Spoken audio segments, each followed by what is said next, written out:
Hello, everyone, and welcome to Hit and Hustle from IrishSportsDaily.com. I'm your host, Greg Flammang, and with me, as always, is Jamie Uyeyama, Mr. Jamie University. It is Tuesday, July 15th, and we are going to talk Notre Dame recruiting. Nick Reddish committed to Notre Dame over the weekend or on Friday of last week, and then we're going to talk about Marcus Freeman possibly being a top 5 head coach according to PFF College.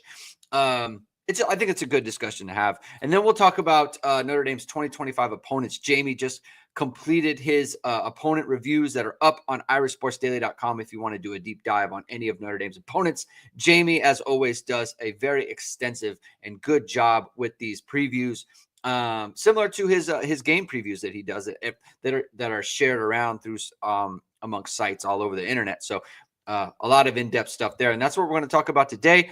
Thank you, everyone, for tuning in. If you like what you hear, hit that like, hit subscribe, hit the notification. We're about 130 away from 10K subscribers, Jamie. We got to pump up those subscribers, man. We're 130 away from 10K. It would be very exciting for us. So hit that subscribe button and hit the notification bell so whenever it is we go live.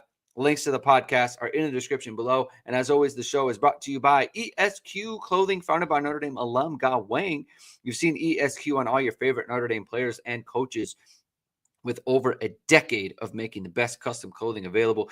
ESQ will help you look and feel your best in 2025. From a perfect fitting suit or sport coat, shirt or bomber jacket, or the perfect tuxedo for wedding season, check out Ge's amazing work at esqclothing.com. Book an appointment to upgrade your wardrobe today.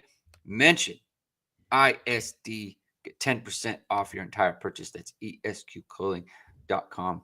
Jamie, I've got a little bit of an update for the people on the baseball situation. We are in Central California. It's very hot. It's very hot here. We got rocked last night in the opener. We played the host team. I was telling you before the show, my beautiful boy was talking to you about it. They had this 8-year-old who 3-hopped a fence that was 220 feet away. 8 years old, Jamie. I don't know what's going on. All right, we're monitoring the food situation out here. I look. I don't like to cast aspersions. I don't like to do the thing with this, like the birth certificate stuff. I just assume that everyone's on the up and up with that. But woo, that kid, he could mash, Jamie. So we're monitoring the situation. We've got a 1:30 game today. So hopefully, hopefully we bounce back. But that's what's going on here. How are you doing, Jamie? How are things over on your neck of the woods? Doing great. Except for there was weather here. There was wildfires out in some areas in Canada. So the air quality wasn't great yesterday. So It was an indoors day yesterday. I know you know all about that in California, Greg. There was wildfires that took down a lot of the Grand Canyon. There was lodges at the Grand Canyon, we were just there over last year. So we hate to hear about that. And we don't like the wildfires, Jamie. It's brutal. And can't even had to, my son wanted to go out. We had to deny him a bunch of times, right? So, and that's right, Isaac. I am represented for the big dumper today. Shout out to Cal Raleigh for winning the home run derby. Yeah, he was probably an 8-year-old who was hitting it, 3-hopping the fence, switch hitter. Yeah, man. He's hitting bombs. He's hitting bombs. Good for him. Good for him. It's going well for you. It's going well for Notre Dame recruiting right now, Jamie. Nick Reddish again. He commits to Notre Dame. This rounds out the DB class for Marcus Freeman and Mike Mickens. Mike Mickens gets who he wants. It's he's speaking of being on a heater. And the thing we talked about, I think it was last week, about Nick Reddish is, regardless of however we feel about his ranking or whatever his ranking might be, obviously he was injured last year, so he didn't get to play. And as you know, rankings are a sham on this show, except for Jamie Uyeyama's rankings. I can't trust any ranking that doesn't include yours top 50. I'm just going to say it right now. If the Uyeyama isn't included, then it's not valid to me. But regardless of whatever ranking that might be, Mike Mickens was on him early, and he sent out an early offer on Nick Reddish, and he's wanted him for a long time. So to me, that's something that you got to respect here. We'll show up his highlight film again. loyal viewers of this show will have seen these highlights. But if you haven't caught them recently, or just want to watch them again, here we're going to show them out. And, a lot of people are asking about Nick Reddish and, where he kind of fits in vis-a-vis the rest of the class. How do you see him fitting in with the rest of the group? Yeah, I mean, I'll just reiterate what you said too. He's incredibly high hit rate for those guys that he likes early, and this guy was a pot of gold, offer. So that was last year. After his sophomore year, he was offered. I think he fits perfect with what they got, right? Like already in the class. I think he's a bit different than everybody else. He's somebody who can play safety. Obviously, a lot of people have talked about how he can play nickel. I think he certainly can do that as well.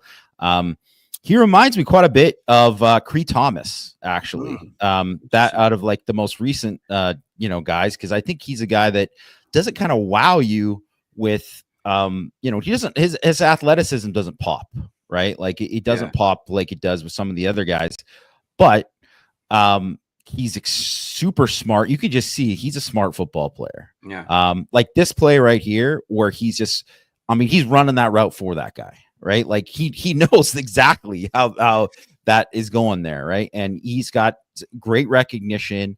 He'll come up and pop you in the run game. He's a guy who can play multiple alignments. He can play deep. He can, match up in the slot. He can, drop down into the box and play that too. I think to me, it's more about him being injured where his ranking is. He obviously missed the entire, or almost the entire junior season. But if he comes back and he's like a better athlete, he looks like the bigger, stronger version of the guy that he was as a sophomore. There's no doubt this guy should be like a blue chip prospect because, the production in terms of, he had 10 pass breakups and 4 picks, like super high number of tackles too, just all over the field involved. When there's someone like that making those kind of plays and they're a sophomore in high school, and I don't really care what the league, and we're not talking about just straight up competition, but when someone's doing that at that age, it's generally a very good sign of what they're going to be, because there's so many guys with traits as sophomores, but they're not that great of football players. Right. This guy's already a good football player. So in that sense, I think there's a lot of him that reminds me of former, Notre Dame safety / nickel, Matthias Farley, right? Where, like he's a little bit different in terms of his path, in terms of, what his development was. But I just think a guy who's totally underrated, just tough, guy who can do all these different things. A super smart football player, played 8 years in the NFL as an undrafted free agent. That is extremely tough to do. Probably underappreciated for the player that he was during his time at Notre Dame, and kind of got overshadowed by some flashier guys. But compare his career to a guy like Max Redfield, who obviously was a 5-star kid, and there is no comparison. He had like just a crazy, like, it's not even, if you put it side by side, their careers, it's not even close. He was a much better player than him. And I think that's the kind of player that Reddish can be, and then possibly more than that, because I want to see, what he is like as a senior. And I think too, like when I think about like Cree Thomas, who's already kind of came on in as an early enrollee and, generated a lot of good,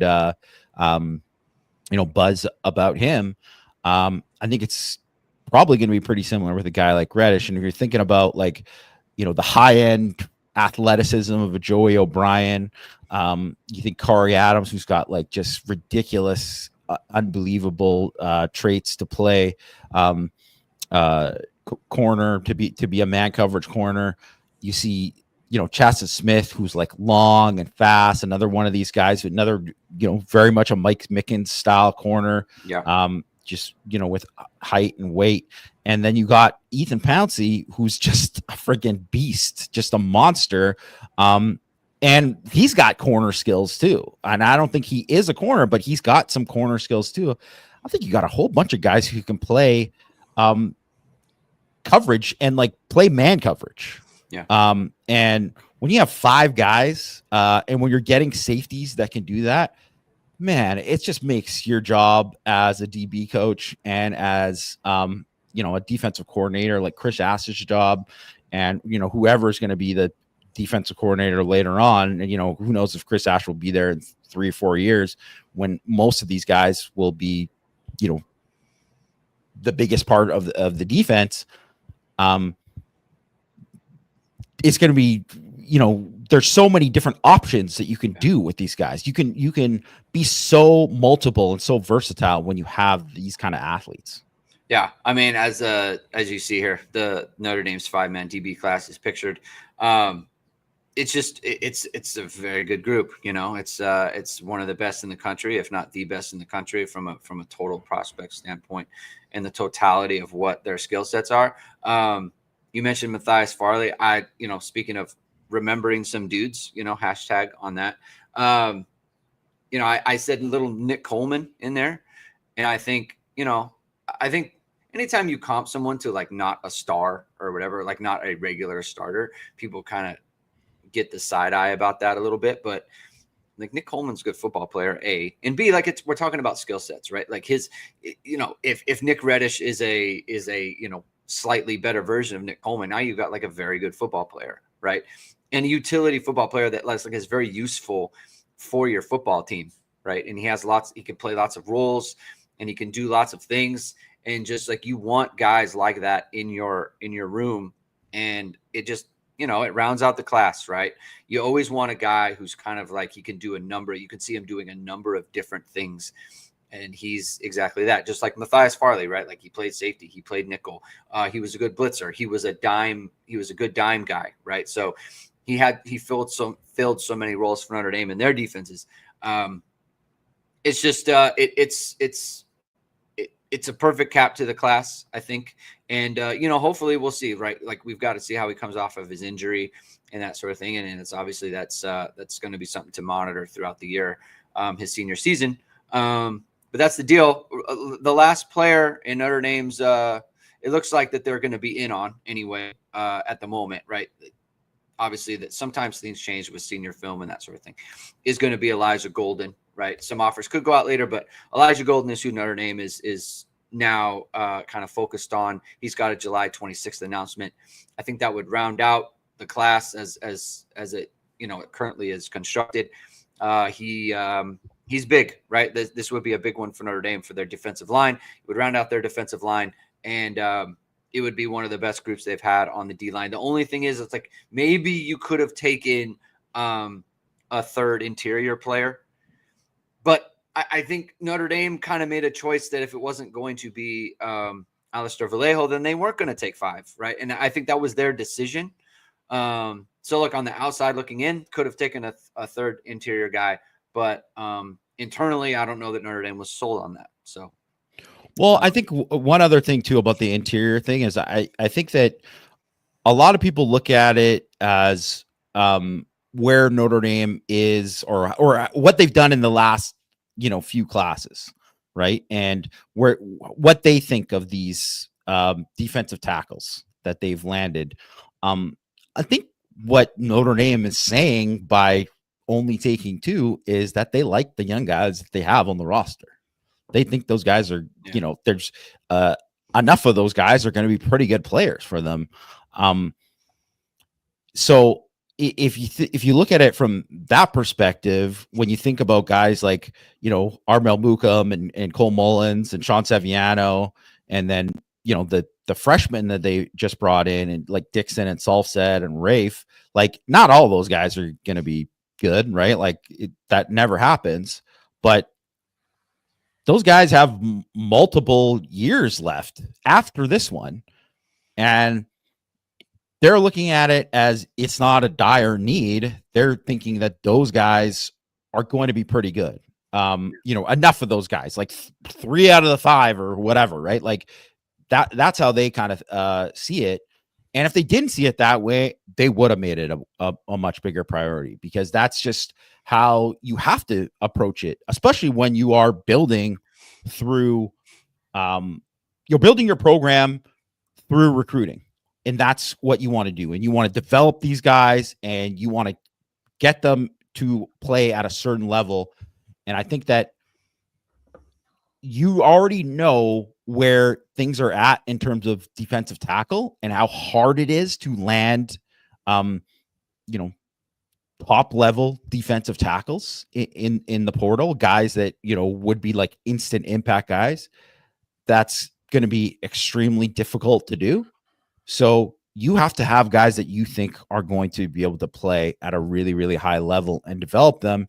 And if you're landing those guys and you have those guys on campus already, and you have a pretty good idea, that says you have confidence in those guys. And you know, it could always flip. Maybe they go and say through this freshman season, they might go through it through the fall and be like, you know what, maybe we don't like what we have as much here. And then they go back and revisit one of these other defensive tackles. That could always happen too. Yeah. Like that's the thing. Like when I was saying, like senior film comes out and then they can change their mind on something. Right. And that's always available to happen. But you know, like I said, or, you know, if it becomes, this is the 4-man class that they have on the D line, is a heck of a class, right? I know you love Tiki Hola. A lot of people are excited about Elijah Golden, Ebenezer Watade, and then Rodney Dunham. I mean, there's some star power there, some real star power there. And that's what Notre Dame has been kind of lacking. There's star power in Notre Dame's head coaching room, according to PFF College. Now, look, any coach ranking that you have that comes out, right? Like, I don't want to say grain of salt, but it's like someone's opinion, but it's just like fun to worry about. And I think the coaches that were named are, you know, pretty clearly the ones that you expect to see on a list like that. So PFF College last week came out with their top 10 head coaches in college football right now. I want to talk about the top 5 first, because Marcus Freeman is in the top 5. And so ranked number 1 is Kirby Smart. Ranked number 2 is Ryan Day. Number 3, Dabo Swinney. 4, Dan Lanning. 5, Marcus Freeman. The Lanning thing is interesting to me because they look very good in terms of like they're explosive on offense, and they're just it's Oregon, right? They're flashy, right? And they've got some big time wins. Like he was able to beat Ohio State last year, who was the national champion, and you know they've looked good just in the last few seasons. It says he's won 85% of his games during his 3 seasons. And it just, the article kind of says like he'll probably win a national title eventually. He's yet to win a playoff game. I don't know that he's actually, before last year, were they in the playoffs? I don't think they've been. No, in the playoffs. They haven't. So they haven't been in the playoffs. They got kind of crushed by Ohio State. Worse than Notre Dame did, right? I mean, they never led in the game. They were crushed right away. So it's, to me, it's kind of like, what has they actually done? Like Marcus Freeman beat Kirby Smart, the number 1 coach last year in the playoffs. He's beaten Dabo Swinney, who was number 3 on this list. And then he was able to beat James Franklin, who was also later on down the list. I don't know how you rank Dan Lanning ahead of Marcus Freeman in that sense. I'm just curious to get your thoughts on that. Well, yeah, and there was that ESPN ranking. You know, they did a top 10, you know, like a couple months ago or when it was in May. They did one, and they had, I mean, Smart, Day, and Dabo were the top 3. I think those guys deserve to be the top 3. They're the guys who won the national championships out of that group. I think based on like track record and longevity too of what they've done over the years, those guys deserve to be top 3. Then I think, you know, there becomes a debate after that. You know, and I wrote about this kind of thing with Lanning, and obviously his first 3 years, he's 35-6. Like that's pretty amazing. He's obviously done really, really well, but I mean, he's just basically won every game he's supposed to. And then he's got the one big win. They beat Ohio State in the close game at home. They won the Big Ten championship game against Penn State, which Penn State is a pretty good team. So like those are good wins, right? But he's 0-1 versus Kirby Smart, right? They played Georgia. I mean, it was his first, I believe it was their first game as a head coach at Oregon. So Very loud 0-1. yeah, they got destroyed. And 0-3 versus Kalen DeBoer. So that's a big rivalry game. That would be like Marcus Freeman being 0-3 against USC. Yeah. And obviously Kalen DeBoer has been pretty successful. He's on the list. He's 7th. Yeah.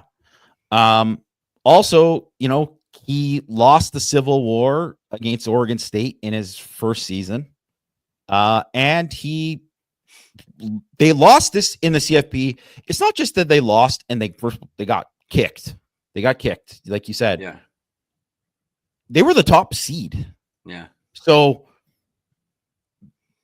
they're really, and they didn't have like major injuries that were doing that. They just got outcoached. They didn't, They got whooped. I mean, they got whooped. Got whooped. Yeah. They got whooped. So, I think I wouldn't have him as 4 because of that. I think those are big marks on him. It's a little Brian Kelly-ish in terms of like being able to win those kind of big games.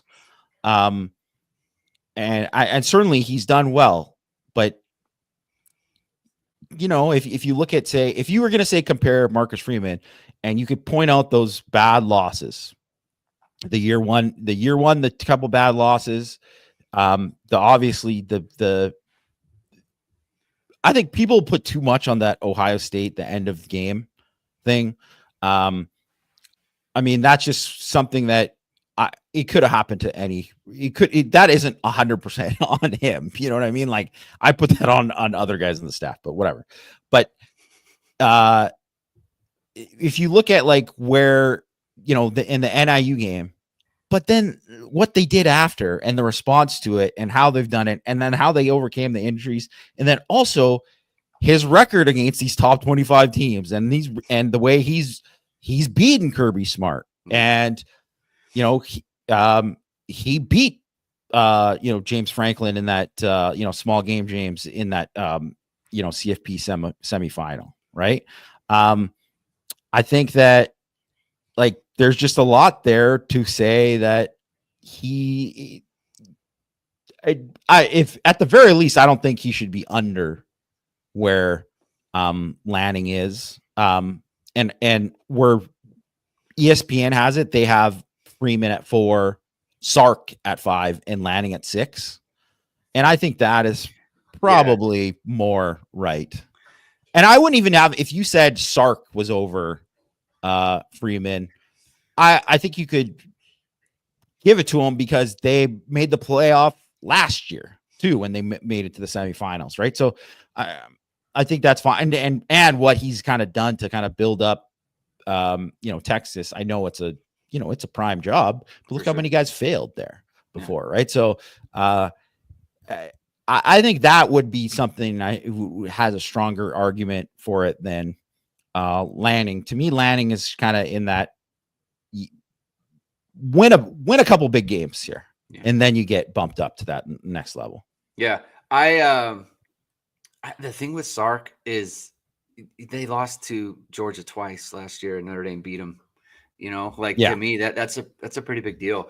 The thing with Freeman is like beating. It's one thing to beat a team in like the regular season. You know, it's another thing to beat a team when it's like, this is the playoffs, you know, like that's where Notre Dame has really struggled is like they can't beat a team when it's like all of their resources are focused on you and there's nothing else they need to worry about. It's simply just they've had time to prepare. They're ready for you. And I've always talked about like the resources that Georgia has, the resources that Alabama has, or like had when it was the, you know, Saban area when we were, you know, digesting those games is like they have so many resources devoted simply towards beating you in that like win or go home type situation. And for Freeman to win that game, for him to beat Franklin is like a huge deal. This is beyond Marcus Freeman, but like I kind of feel like Dabo ought to be ahead of Ryan Day. I know it's very recent because Ryan Day was, they just won the national championship. Like Dabo's won several, and he's beaten Ryan Day to win those. Like to me, he's won multiple championships. Like why is Kirby Smart ahead? Because he's won multiple championships, right? Like Ryan Day went further than Kirby Smart did. Like to me, if Dabo or if Ryan Day is below Kirby Smart, he should be below Dabo. I mean, the results are the results. Like Dabo's worst season was like what 8-4. And like he just went. I think he had like a 7-6, whatever. No, but like not early, but like since they started winning. Did he go 7-6 after that? I think he went like, I think maybe his first year he went like 6-7 or something. Like it was right, but like after they started winning like titles. I mean, they won like 10 games for I don't know how many years in a row. Yeah, like it's hard for me to just bump up Ryan Day ahead of guys who've won multiple titles. And like to me too, I mean Ryan Day, he's grabbing Caleb Downs out of the portal, he's grabbing Quinshon Judkins out of the portal, Egbenusa in the corner, like he's grabbing like top level guy. Does that make you a good coach when you just grab all the top players? Like whatever you want to say. Like I don't think like Dabo's the greatest guy or whatever, right? Like that. I'm kind of on the record about that, but like he's doing it in a way that is like more traditional, the way college football teams are built, right? He's recruiting his classes, he's recruiting his team, he's bringing in his team, he's developing his team, and he's going on to win. Like I understand, like, are you a great coach because Caleb Downs and Quinshon Judkins wanted to come play for you? Are you a great coach because you were able to grab Will Howard out of the portal? You're talking about top. I mean, they got a lot of other guys that are for sure. I'm just saying, like, it's that's not something Dabo's doing. I think it's an argument for sure. Yeah, I agree with you that it's an argument for sure. Yeah. So I wanted to get your thoughts on that kind of discussion. Yeah, I think that I get it, and I think there's you could do a pro con list and give Dabo the edge based on the total the length of how long they've been doing it. Like that does deserve a ton of credit. I mean, I will say though, like since 2021, they've just lost a lot of games that they shouldn't have. Like, and that is something that probably, it is recency bias, but that's why he's 3 and not 1. Because if you go to 2021, they lost to NC State. And then NC State was a pretty good team, but they weren't a great team. Like that's a team that Clemson's better than them every year. Yeah. Right. They lost to Pitt. Good old Deuce, right? The good old Narduzzi lost to Pitt in 2021, right? Got whooped by not a good Notre Dame team in a good, but nothing more Notre Dame team in 2022. I think we can. Notre Dame's trotting Drew Pine out there, and they got destroyed. Like that's not. I'm just saying in terms of like regular college football. I think it was probably like a top 20-ish team, but not anywhere close to the Notre Dame that they are putting out this year. Clemson was 4. They were undefeated. Yeah. Lost to South Carolina 2 of the last 3 years at home, right? Like both ones at home. Lost to Duke to open the season last year, right? Like or in 2023. Like that was not a good loss. They lost to Miami, not with the Cam Ward, like with the Van Dyke and whatever. Like that's another game they shouldn't have lost. They lost to NC State again. Dave Doran, this guy owns him. Like what's going on here? Like those aren't games they should lose. And obviously, like last year, Louisville's a good team. I think Louisville their record wasn't reflective of exactly how good they were. They were 18th and F plus. I think they were definitely a top 20 team. They lost at like an absolute miraculous boneheaded loss to Stanford that kind of made their record look worse than it is. But they whooped Clemson at Clemson. And that is just one of those things. And then also too, like, I know they won the ACC and good for them for like coming back and still winning that, but they weren't even in the same category as Georgia when they played them in the season opener. Mm-hmm. And like, I know everything's set up for them to be a contender this year, and they will be, right? But they shouldn't have been that far off. That wasn't anywhere close to the best Georgia team, and they got just boat raced. That was not good. That is a fair point, because it was like, when that happened, it's like Georgia, and then they started destroying all like the bad teams, and then they blew it against South Carolina, like you said. Like that's a fair point. Beefeater ND08, I think this is a good point. I would rank Ryan Day's beard above Ryan Day on the list. Even if Ryan Day's beard is on performing enhancing drugs, the beard is twice the man whiny Ryan Day is. I do think points against for the coloring of the beard. I have a problem with that. Like you gotta. I don't like that. It's too just for men. It's as someone pointed out it's unbecoming. It's unbecoming. Yeah. You're supposed to be a serious person. You're coloring your beard. Come on, man. Like, just embrace the salt and pepper. Just let it go, man. Yeah, you got. No one cares. Gotta embrace it. Jason Smith says it's too Hollywood Hogan. Yeah, we don't like that. We don't. We can't have that. All right. 6 through 10, we've got Sark at 6 here. Kalen DeBoer at 7. James Franklin 8. Brian Kelly at 9. That is interesting. Your boy Sigs. Let me tell you something. Kurt Signetti at 10. This is I'm sorry. I think that they should start the season with a loss in the minds of voters. They're ducking Virginia, Jamie. I know. It's just pathetic. They're ducking Virginia. It came out today. They're playing Kennesaw State. Yeah. Okay. So I want to bring this up too, and I'm going to believe me, I'm going to rant about it in 6 thoughts this week. Kurt Signetti, just true loser behavior. We're monitoring. We need to have a full reset on the Signetti. And you can't blame this on the AD, because this kind of thing doesn't get dropped without the coach being like, yeah, we want this. He basically is going for the old Bill Snyder K-State schedules where they're playing, the worst teams of the worst of the end. This is who.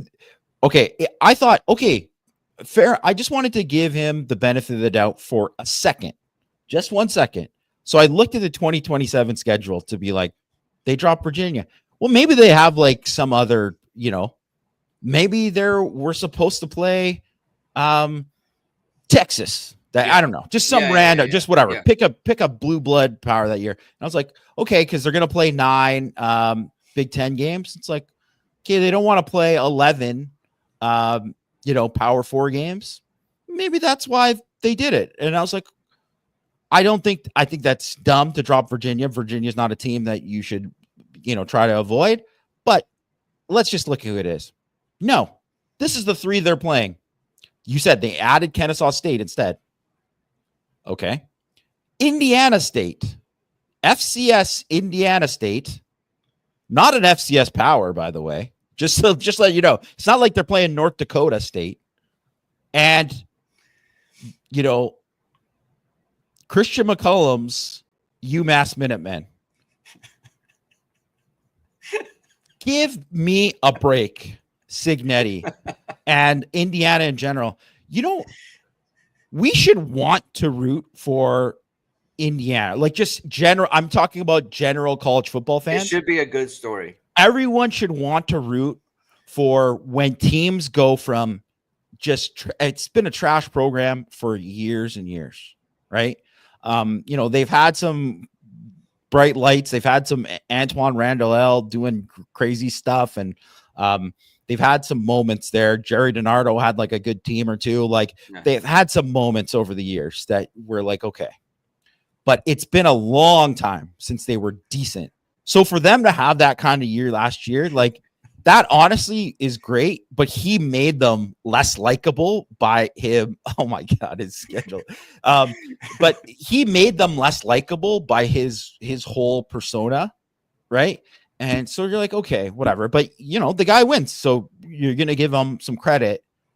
But when that's happening, it's just truly pathetic. Because it's not even like, if you look at who else they're playing on the schedule that year, they play Michigan and Penn State. You're like, okay, those are tough games. Both those games are at home.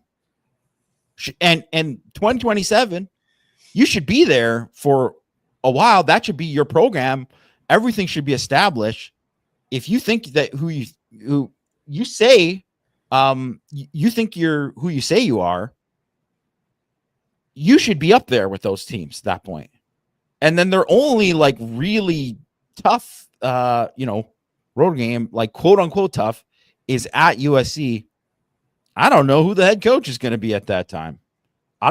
Is that going to be Lincoln Riley? Are they going to be coming off of a bad 2026 or whatever? Like, we don't know what USC is going to be in that year. They could be great. They could be. They also might be trash. So you don't get to, like, respect to Bobby Bowden. Obviously the guy he's done some shady stuff in his life. But respect to Bobby Bowden for what he did when he built up Florida State, where they were like, hey, you know what? We got to make a name for us. We're going to play anybody, anywhere. We're just going to keep doing it. And then they just did enough to all of a sudden they get invited to the ACC and all that. They built things up, and they weren't afraid to play these games. They weren't afraid to play like Notre Dame, when Notre Dame was like, Holtz had them rolling. They were playing home and home with Notre Dame. Like, that's something. There was no ACC scheduling agreement then. They wanted that game. So, and they ultimately lost it, but they still kept scheduling games like that. Then you got Kurt Signetti, and you got what Indiana's doing, and you got USC trying to, melt away a top 5 rivalry in college football, as voted by The Athletic. So it's not just us thinking that.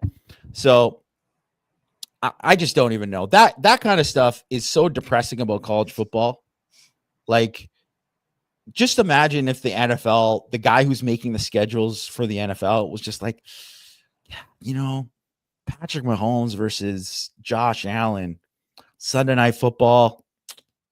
Gosh, I don't think the Kansas City, wouldn't it be better if we gave them, the Raiders, the Carolina Panthers? Yeah.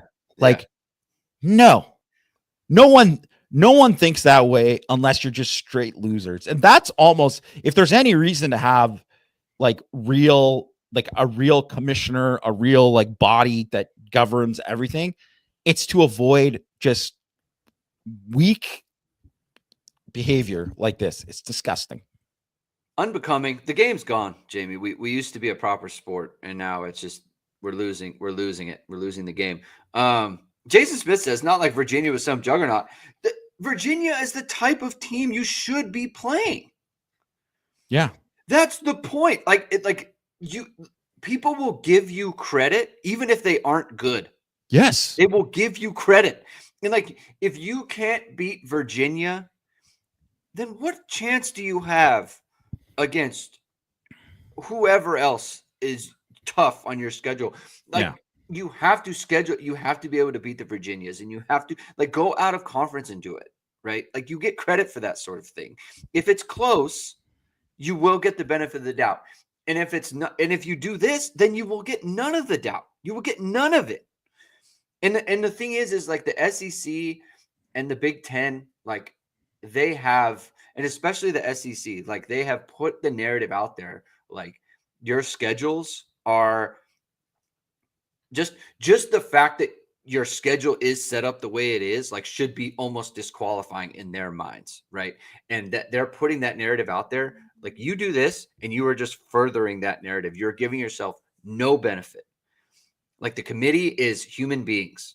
Like, they are, infallible people. Like, they can be swayed by things. And when you do this, like, no one wants to root for you. No one's going to give you the benefit of the doubt. It's just, to me, it's just such an own goal for them to be doing this. Like, it, from a strategic standpoint, regardless of, whether or not they're cowards or not, like, from a strategic standpoint, it doesn't make a ton of sense to me. Well, do you want to be someone who could, great, you made the college football playoff last year. That's great. It's a great story. Do you want to continue to make it? Do you want what is the goal for your program?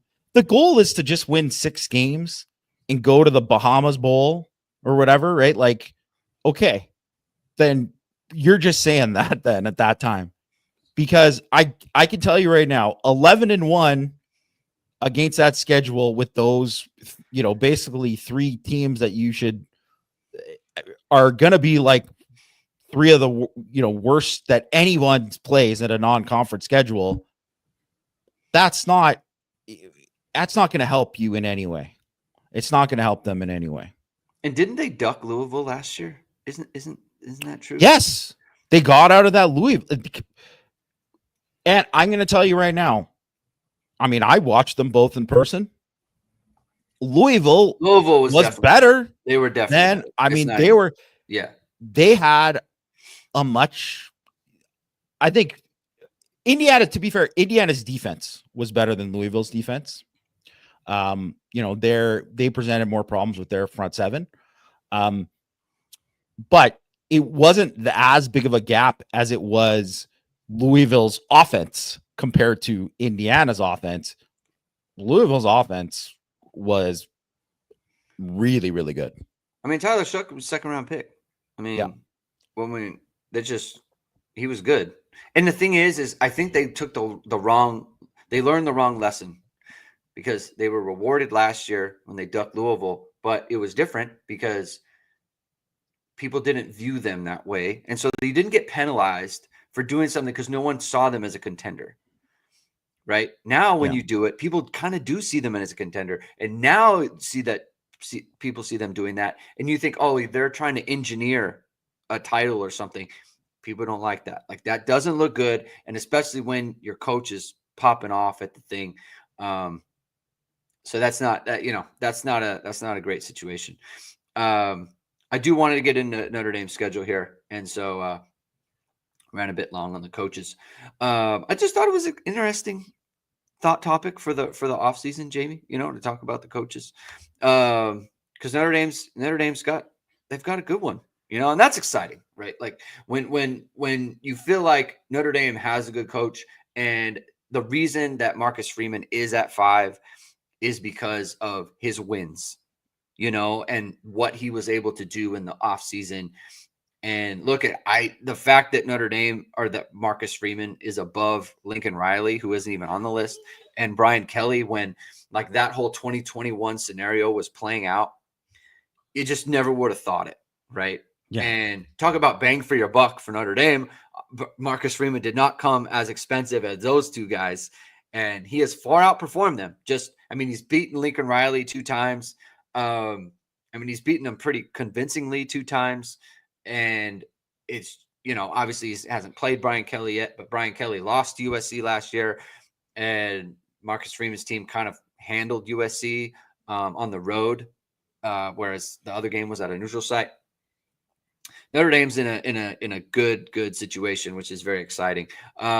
Put your media company in a good situation, Jamie, by going with VSR Media. Founded by Notre Dame football pregame host and Emmy Award-winning anchor Vahid Sadrazadeh, VSR Media provides professional and cinematic video and photo. Whether you're looking for a collegiate or pro-level highlight reel, have a personal story to tell, or aiming to diversify and grow your business, VSR Media specializes in short and long-form video storytelling, social media management, and website design. VSR Media also captures professional headshots, senior, and sports photos. Contact them at vsrmediacompany.com. Mention Irish Sports Daily to receive 20% off your first project. Visit them online or give them a call at 574-800-9106. Mentioned at the start of the show that Jamie had just completed his reviews of Notre Dame's opponents, or previews, I should say, of Notre Dame's opponents heading into 2025. Go check it out on irishsportsdaily.com. Like I said, it's very in-depth. There's no way we can go over all of it today. But I wanted to get some of your takeaways on Notre Dame's opponents, just kind of a bird's eye view of it. Who do you think is, I guess, the most underrated team, just from an early look at them, that Notre Dame fans should be focused on a little bit more? I would say that I don't know if there really is an underrated team, because I kind of think that everybody's right around. Who's a team that kind of jumped out to you? It's like, oh, that they're a little bit more interesting than I thought. Maybe that's a better way to put it. I think Arkansas is a little bit more interesting than what people might think, because they obviously lost a bunch of guys in the portal, and that has hurt them. But Taylor Green is someone who, if you were going to list like the most dangerous quarterbacks that Notre Dame will face this year,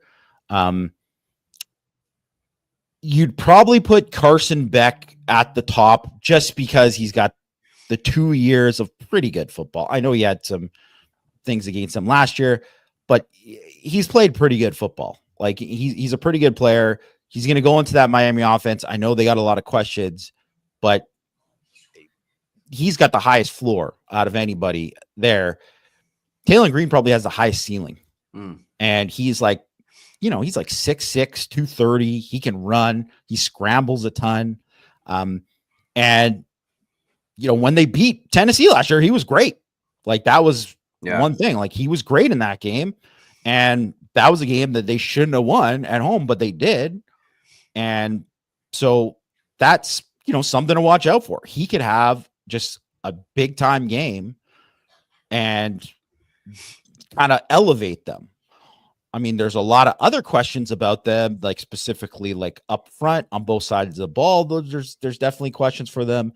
There's questions for them at receiver. They basically lost everyone who was, worth a dang at receiver for them, like either to the NFL or to the portal. Yeah.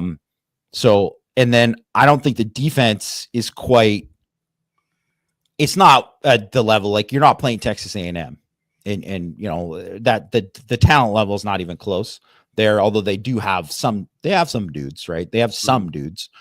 But I think just when you get a quarterback like that, he can, have a chance to keep them in the game or maybe pull off the upset. And you're playing on the road at Arkansas. It's going to be an 11 a.m. local kick. So I think because of that, they're probably the team that I think, no one is really talking about too much. But, they could be something. I think they're probably like a borderline-ish bowl team, but they could be Jekyll and Hyde, and you could show up on the day and they're great. Matt McCarthy asks, what game concerns you more, Miami or A&M? I think A&M is a better team. They're better than Miami. I think just throughout their roster, I think they have the strongest roster out of anyone Notre Dame is going to play this year. But I think that the fact that game's at home, Miami is because that's the first game of the season. It's going to be a hostile environment. It's going to be a night game. It's going to be the first career start for CJ Cards or Kenny Minchie. And you just don't know how that can go, right? Like there's a lot of variables there. It might take them a while to get things rolling there, right? Where I would say if that was at a neutral field, I would easily say that, okay, I like Notre Dame there to win probably not easily, but like they will pull away to control the game. And they still might control the game, but there's some more questions going into it because it's the road and it's going to be that first start. And you still don't know about the offensive line. I think they'll be okay without Jagasaw, but we got to see in camp, right? So that's something. A&M, I think, is a better team. Oh, by the way, A&M fans just relentlessly. These people, you would think they are Alabama. How successful? Hey, I've got like a hot take here, and I don't know if this says more about A&M or like USC or whatever.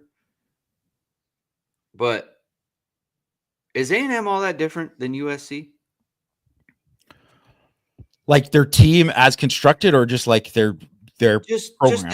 as a quality? Because look, I know it's fun to make fun of Lincoln Riley because he went 6-6, and that's funny. And they lost to Maryland and they lost to Minnesota, and that's funny, right?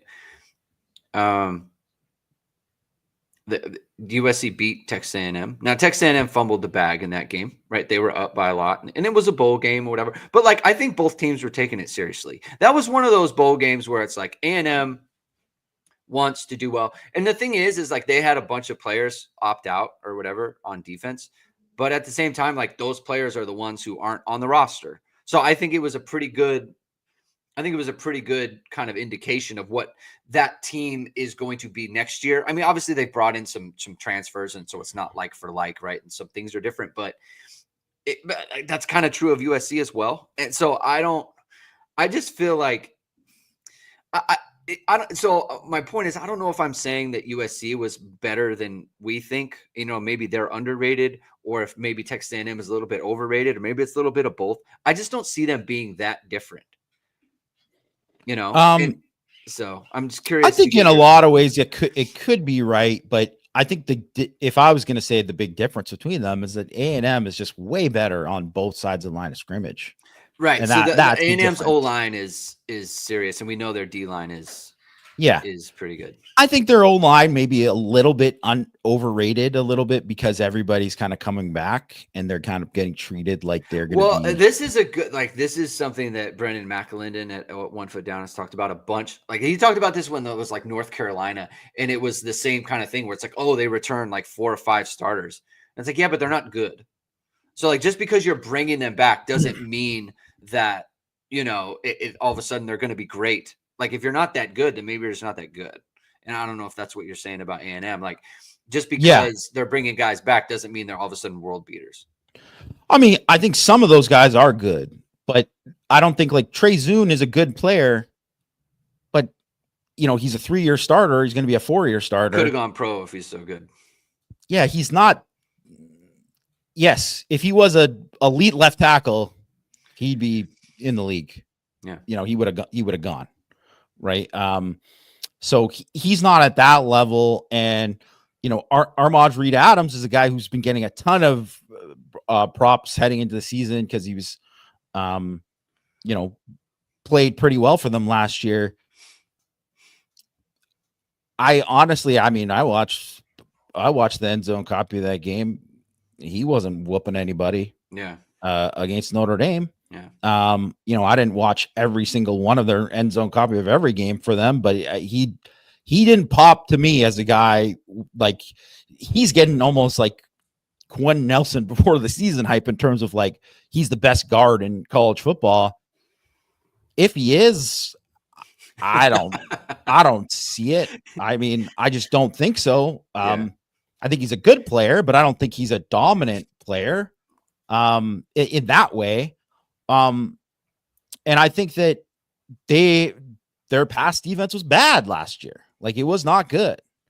And I think they could be way better in year 2 under Elko, and there's that. But I think that, and there aren't going to be as dominant up front. That just, they don't have the same level of dudes. They have good players, but there's a difference defensively. Defensive line. Like they don't have, there's a difference between Nick Scordon and Shamar Stewart and you don't have those guys and Shamar Turner, right? Like those guys, you don't have those 3 guys those are the guys that you walk into and you're like, at any given play, this guy can ruin the play.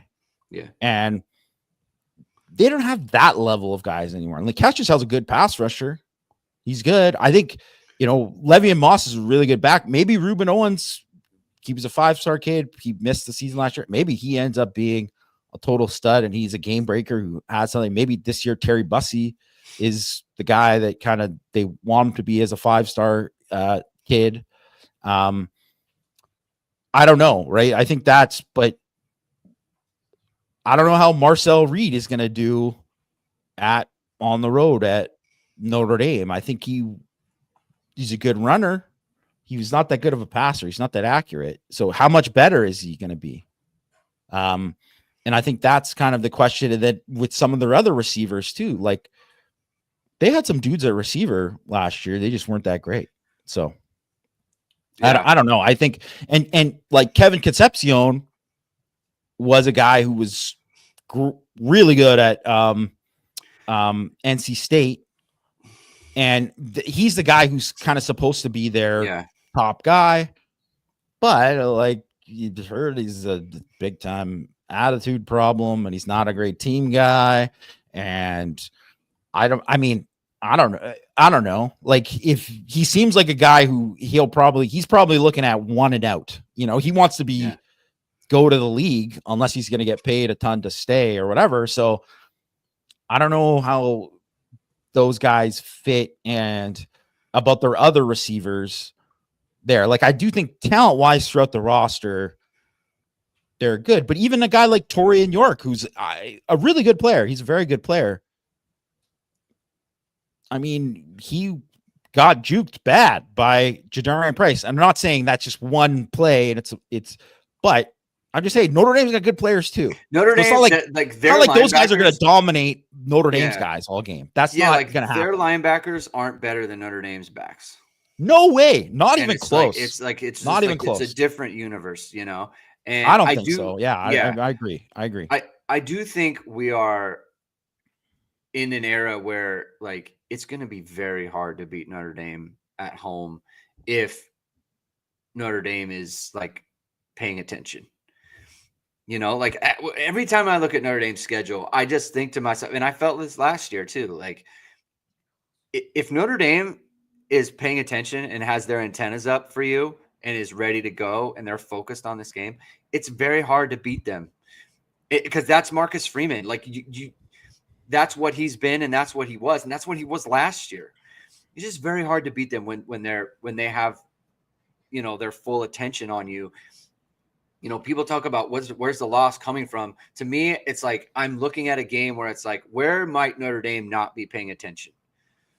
That's where historically, that's where they've lost, And so when Mike has us make our predictions all the time, like that's what I'm going to be focused on. Where might they be sleepwalking? And it won't be A&M, and it won't be USC. Like someone mentioned Syracuse. It won't be Syracuse. Your old quarterback's coming and it's the last game in Notre Dame Stadium like it's senior day. Yeah. No, like that's not going to happen. It's got to be like someone mentioned NC State, could be NC State, right? Just because there's no real that reason would be for the one to pay attention where it fits into the schedule, because I really think like, there's a chance that not Purdue's going to do anything, but I mean that they might sleepwalk through the first bit of Purdue or something, because you have Miami, then you got the bye, and then you got A&M after.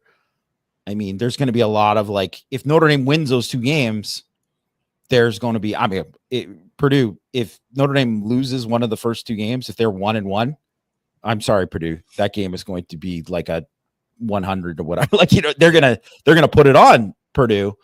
But if they're 2-0, I think, there could be a little bit of letdown.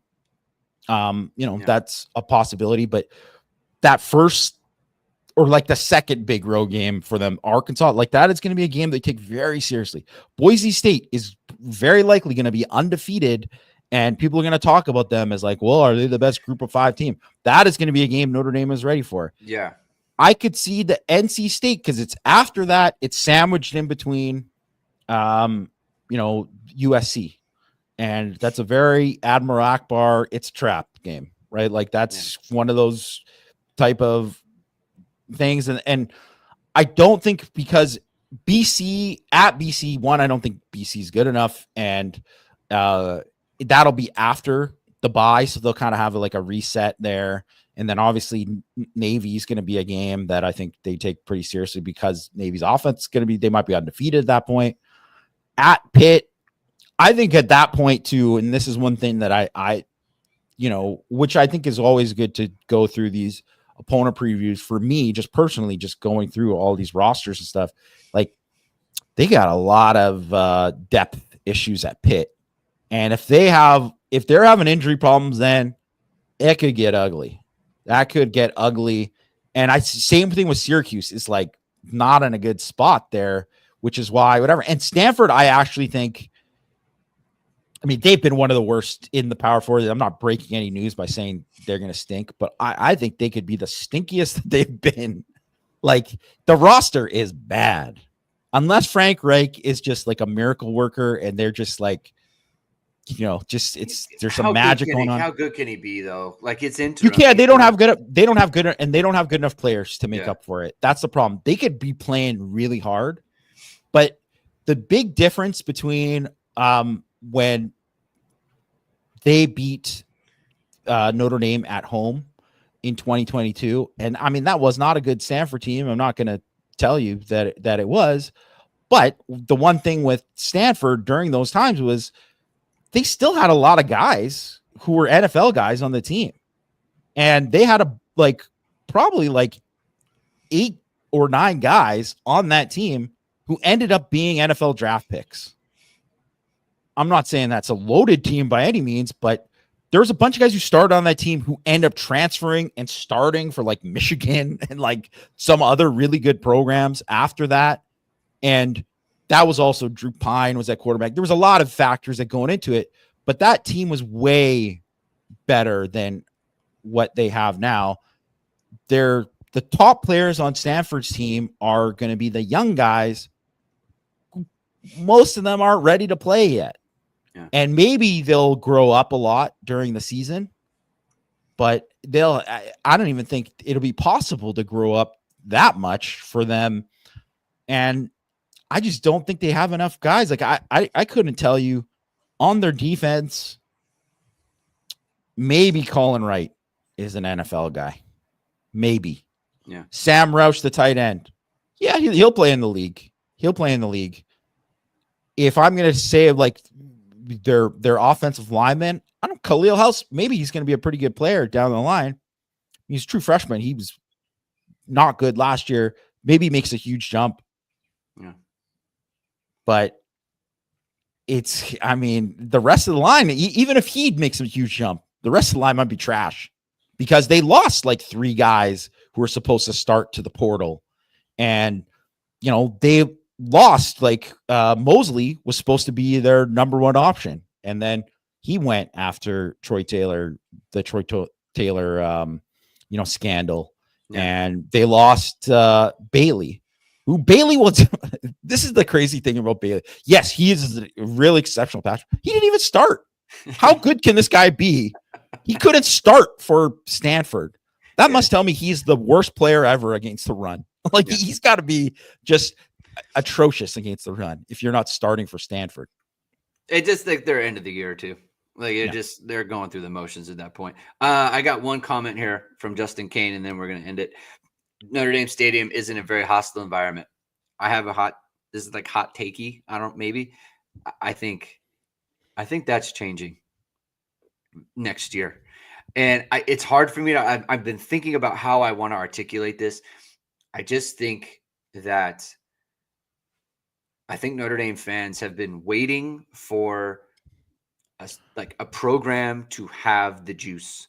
And I think that we've always kind of talked ourselves into it.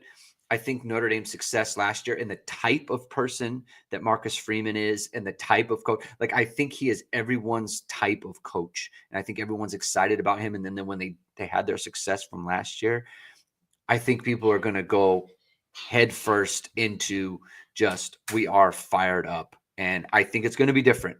A&M will be different just because it's a huge game and it's at night. It's an SEC team. So like that'll be a hostile environment. I think everything after that I just think it'll be different, and people will come into the chats and the post games and be like, Notre Dame was kind of rocking. I think things are going to flip, kind of like they did in the Holtz era.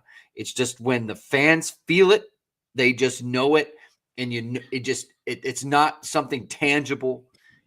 You can just feel it when it arrives, and I think Notre Dame is there. So yeah, and I think there's a lot of fan bases like that, and I'm not just talking about college football, but I just think it's sports in general, where there's places that are just different when things are rolling there, right? Like that's just how it is. Some places can be great, and Michael Hahn points out night games against good teams. Yeah, that like it's and that A&M, right? Like that is going to be like the type of game where it's set up against a big opponent at night. That's going to be a loud game. Like it's going to be, USC. If it ends up going into this USC game where this might be the last USC game, and Notre Dame, is doing well like we expect them to do during the season, that game is going to be off the chain. It's going to be very hyped with the crowd. So I think that's kind of like the big difference with some of it too. Like when it's circumstance that makes it, I would totally agree that there's a lot of games that, over the past whatever many years that have not been great atmospheres. I also think too, there is something about like when people don't like the head coach, dude, kind of like, begrudgingly, they're like, oh gosh, but like just about everybody's on the Freeman train right now, and they're recruiting better than ever that they have, or not better than ever, but better than they have in, decades. And everything's pointing up, arrows pointing up. They went to the national championship game and not just like got there and got slaughtered. They went and beat all these good teams to get there. There's way more belief in the program and the guy leading the program now than there has been since probably Holtz in 1993. And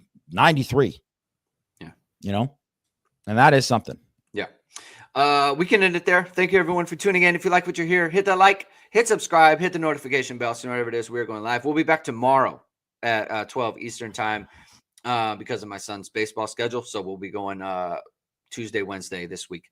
We're going to do some 2-year look at Notre Dame's recruiting class. We're going to 2-year quarterback, running back, and so on and so forth. So that's going to be our show. So stay tuned for that. Enjoy that. We'll talk to you soon. Have a good rest of your day. Keep hitting and hustling.